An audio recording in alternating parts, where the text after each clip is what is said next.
¿Cómo se llama su abuelita? Pastora Quilumbaquin. Pastora Quilumbaquin.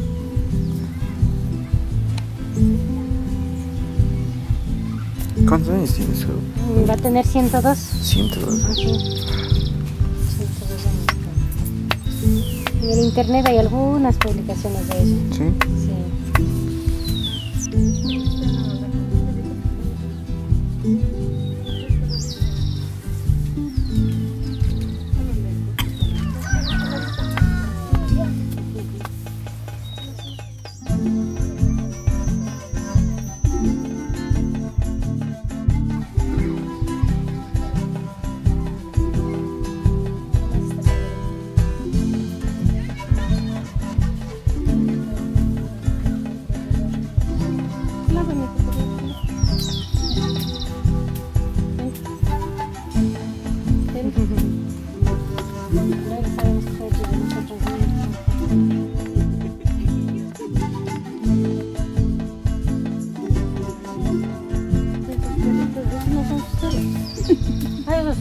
¿Cierto?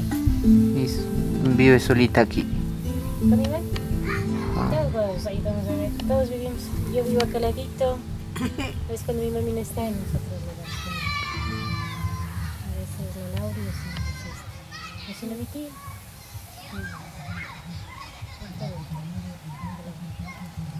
Pero más está a cargo de mi mamá.